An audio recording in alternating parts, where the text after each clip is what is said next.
Hello, this is Tommy from New Jersey Search and Rescue, and here are my 5 friends from Lego Search and Rescue. Today's goal is to go through the fundamentals of search tactics. As search tactics refer to those techniques that we apply in the field to make the find, either the clue or the subject or both. And we're going to go through some of the grid searching tactics and then also touch on some hasty searches.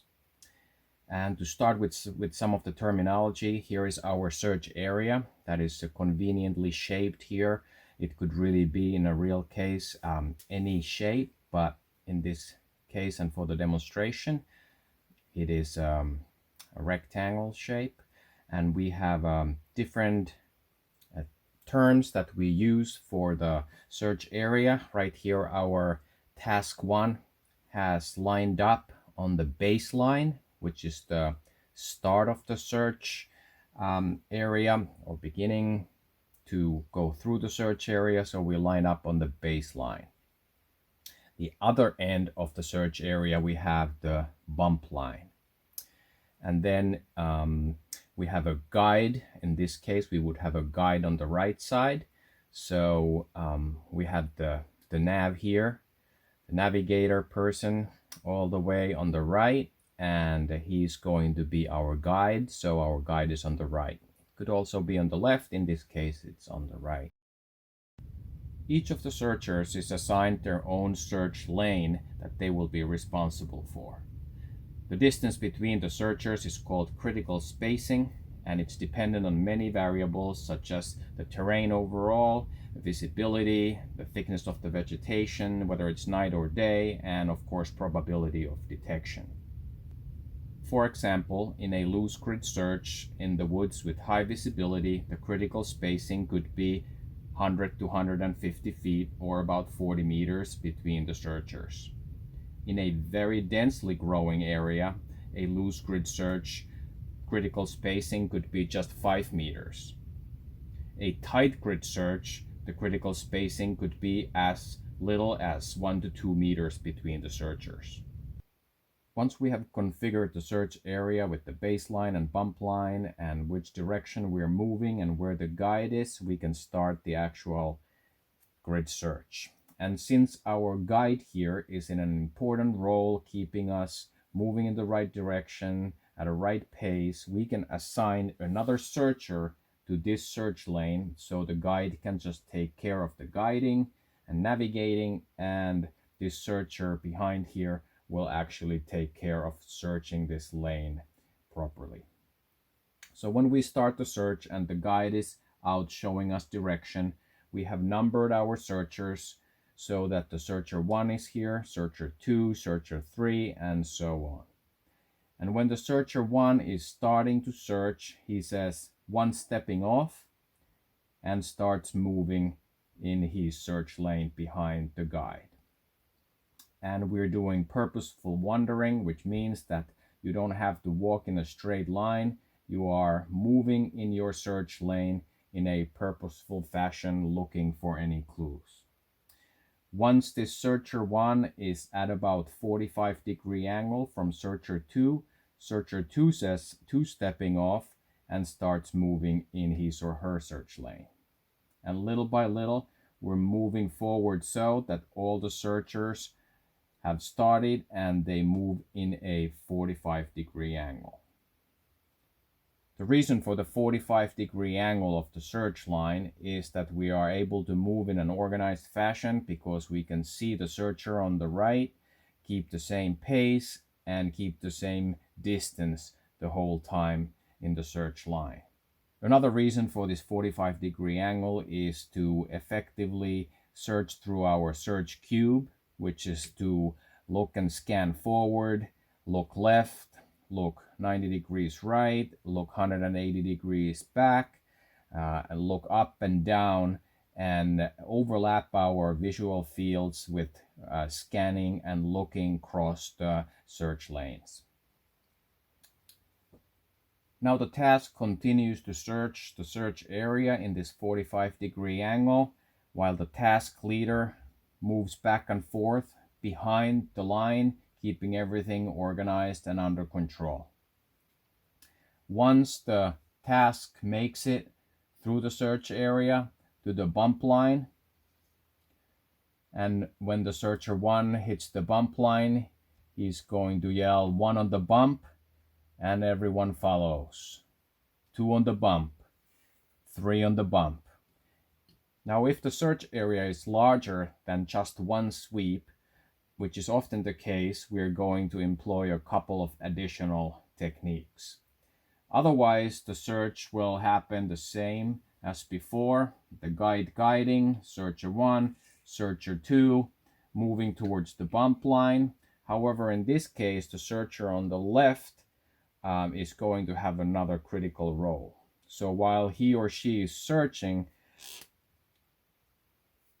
will also be flagging their search lane.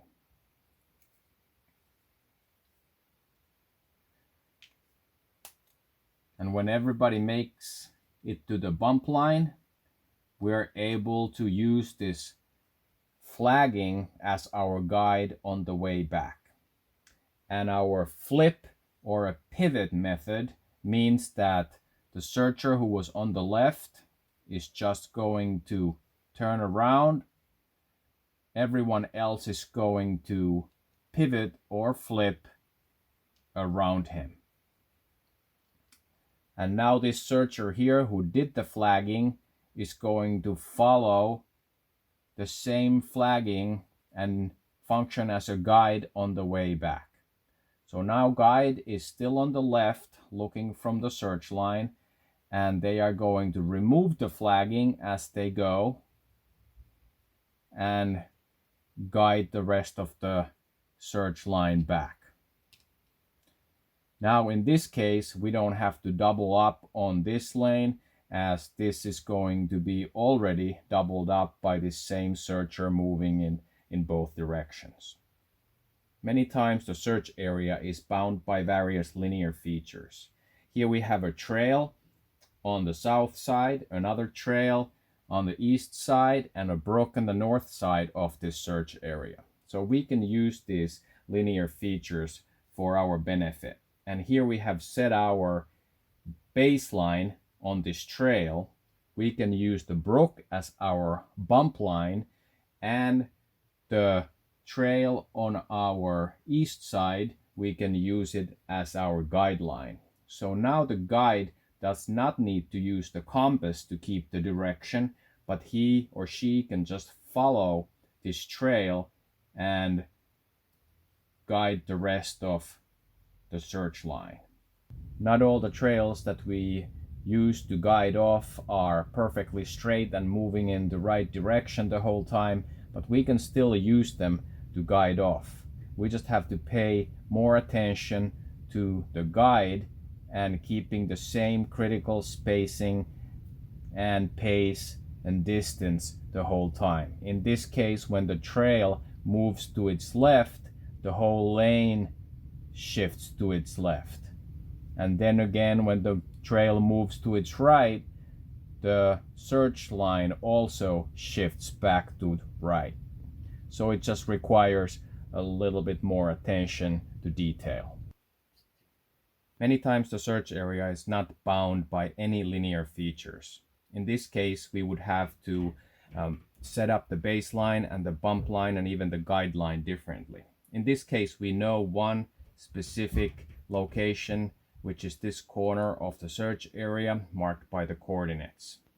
And by using the map or the GPS app, we can figure out the bearing, the azimuth for any of these lines here, and we could choose this one here to be our baseline.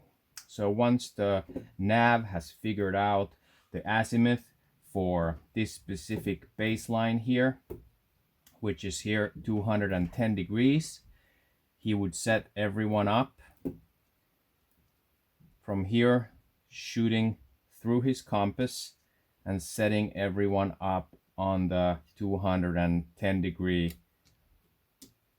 bearing.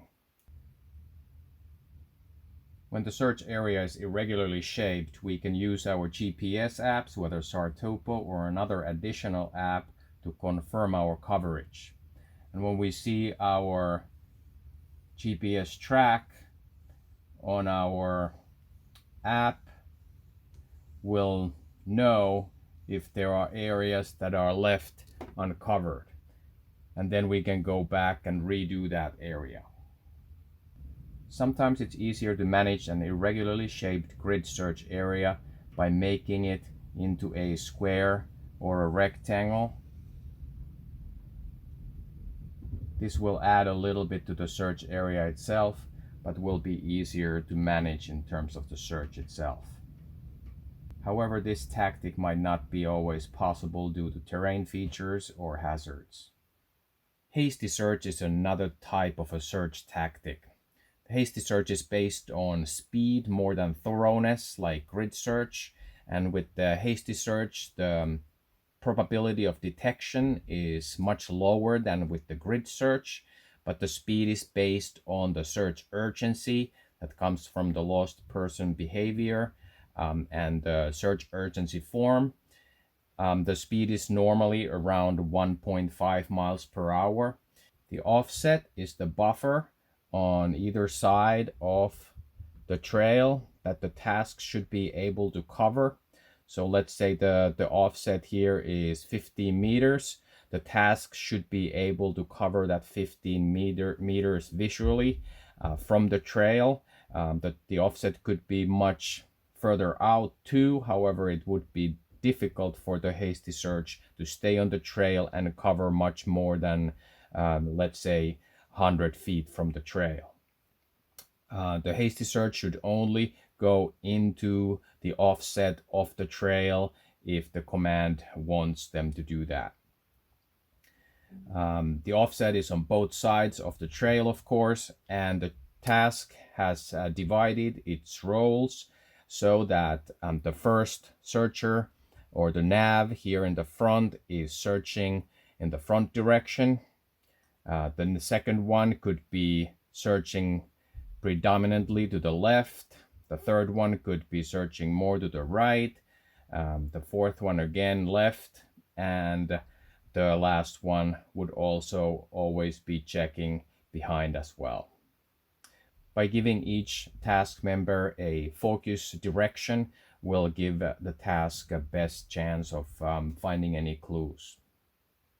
A lot of times the task is told to perform callouts, which is exactly what it sounds like. The task is calling out the name of the subject. The best way to do that is to stop at the spot where the sound carries as far as possible, for example, by a body of water or on the top of a hill. And each task member is facing in different directions. So the voice carries in different directions. And on a count of 3, by the task leader, the task is going to call out the name of the subject. It is good practice to perform the call out 2 times in the same location with careful listening in between and after each call out. Once the call outs are performed, the task will continue on their hasty to the next call out location. These were some of the search tactics that can be applied in the field. Our Task 1 from LEGO Search and Rescue would like to thank you for attention.